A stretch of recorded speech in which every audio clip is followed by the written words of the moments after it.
तो कभी-कभी हमारे लिए ये फ़ैसले हमारे लिए इतने हानिकारक होते हैं कि हम भुलाकर भी उनको नहीं भुला पाते। वो वक़्त, वो समय कभी लौट कर नहीं आता। आज की जो सच्ची घटना मैं आपको सुनाने जा रहा हूँ, उसमें भी ऐसा ही होता है कि युवक का लिया गया एक फ़ैसला कैसे उस फ़ैसले की वजह से वो अपनी ज़िंदगी की जंग हार जाता है और फ़ैमिली का वो इकलौता चिराग हमेशा के लिए बुझ जाता है। नमस्कार, आदाब, शास्त्रीय काल, मैं अब्दुल सत्तार और आप मेरे साथ देख रहे हैं ट्रथ विद अब्दुल। अगर अब तक आपने हमारे YouTube channel truth with Abdul को सब्सक्राइब नहीं किया तो आप हमारे यूट्यूब चैनल को सब्सक्राइब कर लीजिए ताकि आने वाली तमाम क्राइम की स्टोरियों की नोटिफिकेशन आप तक पहुंचती रहे। आज की जो सच्ची घटना मैं आपको सुनाने जा रहा हूं, ये सच्ची घटना है बिहार प्रदेश का एक जिला है मुजफ्फरपुर। मुजफ्फरपुर जिले का एक गांव लगता है रामपुर शाह। कांती थाना क्षेत्र का रामपुर शाह एक गांव है और रामपुर शाह के पास ही एक गांव दूसरा पड़ता है सोहन वर्षा। रामपुर शाह और सोहन वर्षा को मिलाकर ये कहानी कंप्लीट होती है। ये कहानी 2021 में शुरू होती है। रामपुर शाह का रहने वाला सौरभ राज, जिसे सोहन वर्षा के रहने वाली एक लड़की से प्यार हो जाता है और वो दोनों चोरी चोरी चुपके चुपके मिलना शुरू कर देते हैं।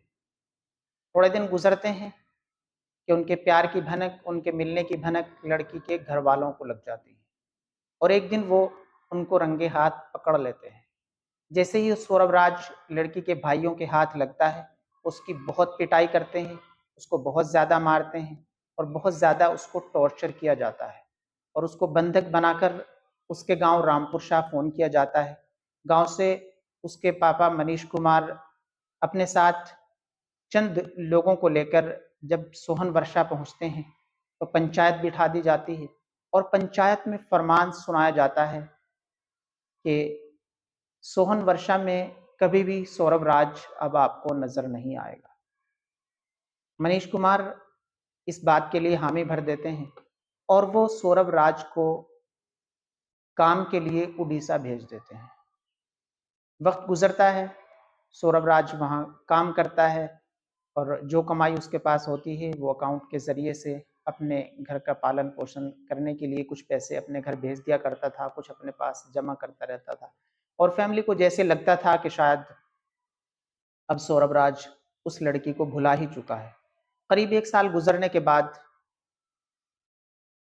सौरभ राज की फैमिली में एक शादी होती है और उस शादी को अटेंड करने के लिए सौरभ राज उड़ीसा से वापस अपने गांव लौट आता है और जैसे ही वो शादी में आता है तो शादी का जो फंक्शन है वो कंप्लीट होता है और सौरभ राज के पास किसी का फ़ोन आता है। वो उस फ़ोन को इग्नोर कर सकता था, वो उस फ़ोन को शायद ना उठाता तो शायद उसकी ज़िंदगी बच सकती थी और वो उस फ़ोन को उठाकर ना जाता तो शायद उसकी ज़िंदगी बच सकती थी। लेकिन अब तक पुलिस इस बात की कोई पुख्ता सबूत, कोई पुख्ता जानकारी पुलिस नहीं दे पाई कि वो फ़ोन उसके पास आया था या वो फ़ोन उसने किया था या किसने वो फ़ोन किया था और किसने सौरभ राज को सोहन वर्षा में बुलाया था। जैसे ही सौरभ राज वहाँ से निकलता है, सोहन वर्षा पहुँचता है, लड़की से मिलता है, नहीं मिलता है, क्या होता है, क्या नहीं होता, इन तमाम जो चीज़ें हैं इनका खुलासा पुलिस अब तक भी नहीं कर पाई। लेकिन वो जैसे ही वहाँ पहुँचता है या उसको बुलाया जाता है, वहाँ उसकी बहुत ज़्यादा पिटाई की जाती है। उसके मुँह से, उसके चेहरे से, उसके कानों से खून बहता है और उसको इतना ज़्यादा मारा जाता है कि वो बेहोश हो जाता है।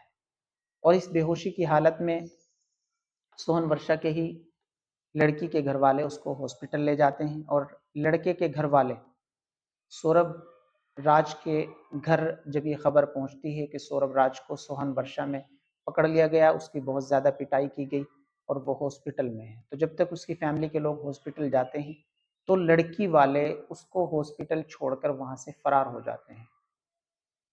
23 जुलाई 2022 को किसी तरीके से हॉस्पिटल में उसकी रात गुजरती है और वो बेहोशी की हालत में रहता है। जैसे ही 24 जुलाई की सुबह होती है, लगभग दिन के 10 बजे होंगे कि डॉक्टर उसे मृत घोषित कर देते हैं। डॉक्टर कहते हैं कि सौरभ राज अब इस दुनिया में नहीं है जैसे ही ये खबर सौरभ राज के गाँव रामपुर शाह में पहुँचती है, तो उसके गाँव से बहुत ज़्यादा भीड़ इकट्ठी होकर सोहन वर्षा में पहुँचती है। और जैसे ही वहाँ जाकर देखते हैं तो लड़की के घर पे ताला लगा हुआ होता है और उसके घर में कोई नहीं होता।